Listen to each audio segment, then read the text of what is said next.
I love monopolies because when God's people are the head and not the tail, truth goes everywhere. And so I look at that and I just said, I've never experienced this before. I'm used to the Adventist church being the last. I'm used to the Adventist church being put down. I'm used to the Adventist church having the last TV station in town, or not having one at all. I'm used to all the evangelicals having stations, but the Adventist church still don't have one.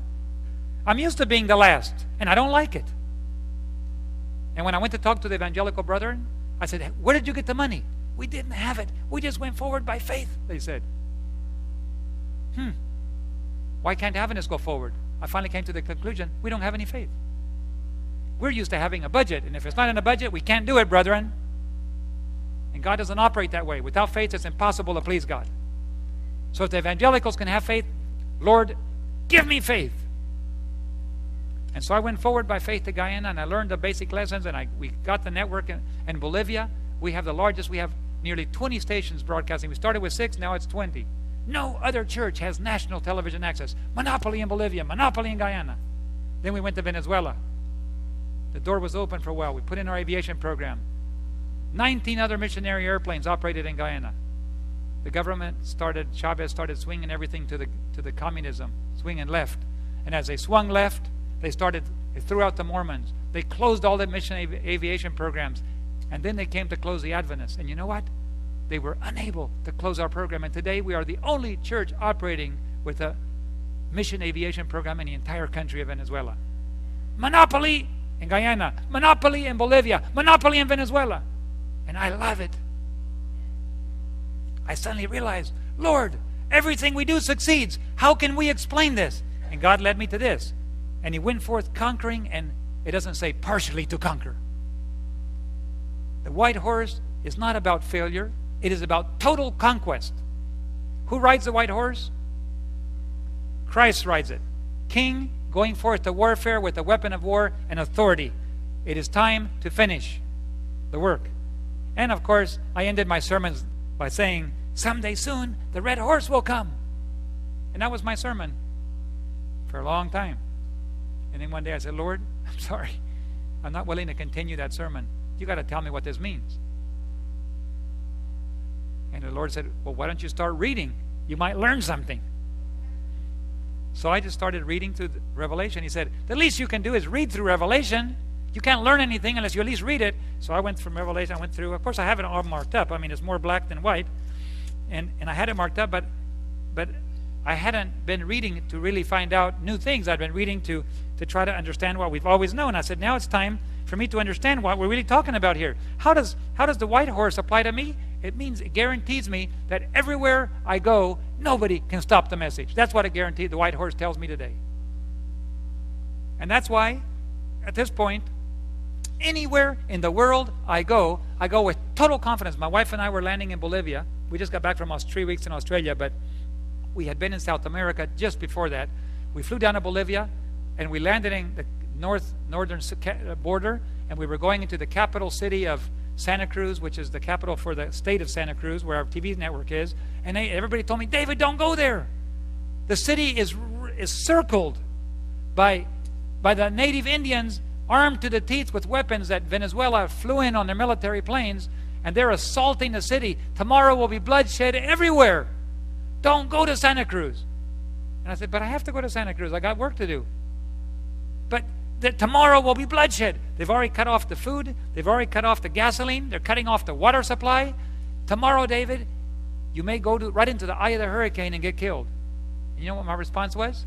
So let God make the hurricane disappear. Why could I say that? Because of this one verse. So my wife and I got in the airplane, and we did fly to Santa Cruz. And before we landed the plane there 3 hours later, the government of Chile, the president, communicated to the president of Bolivia, you better call those native people away from there, because this is not democratic, and if you're going to violate people's rights with a revolution, don't count on any of our support. You've already lost Brazil support. You've lost Peru support. We're the only ones standing with you. You better not lose our support. And by the time we landed, everybody had gone home.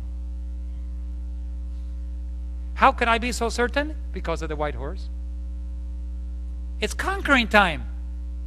The city can be surrounded totally by enemy forces, and you can with comfort land right in the middle in the eye of the hurricane, and poof, the hurricane goes away. Try it. That's the beauty of being in white horse time. You want to learn a little about the red horse? You want to follow that? What's coming next?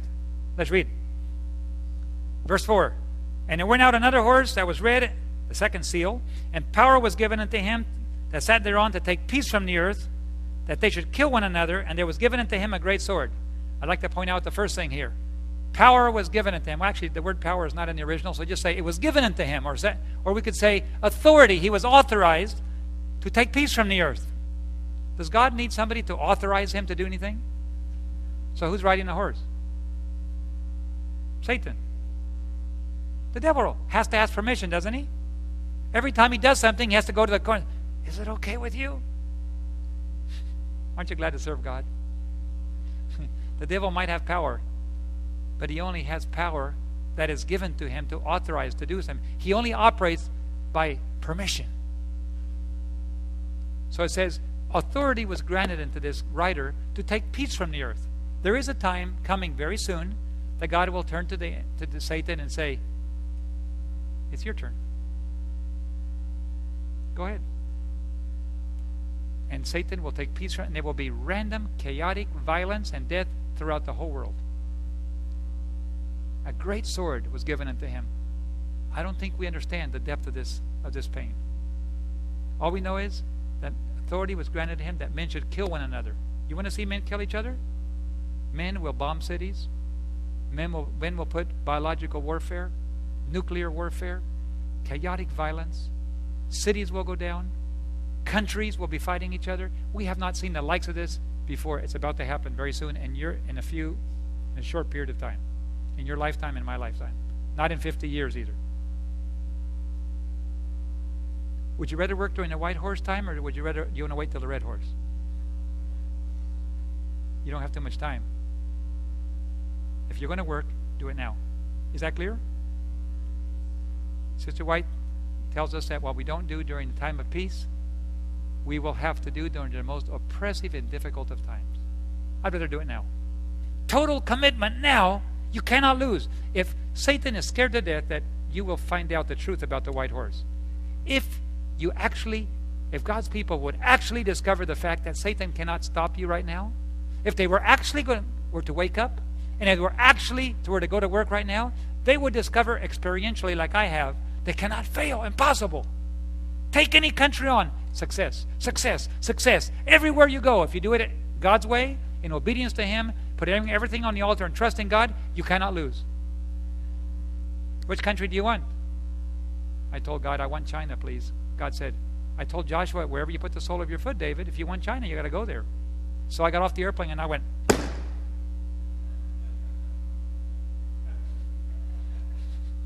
And that's when I met Randy and his wife, Julia. They were in China, and we've been working on a plan, a media center there, multiple plans, another program in Taiwan, another one in Hong Kong, any way we can, and God is prospering.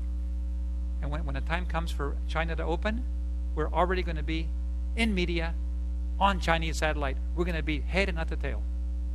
When God says, okay, China, open the doors, guess who's going to be at the very top? Seventh-day Adventists. How do we know that?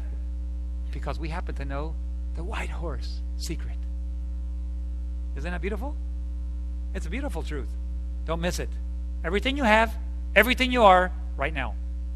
You miss this opportunity, if you survive, you'll have to do it all during the red horse.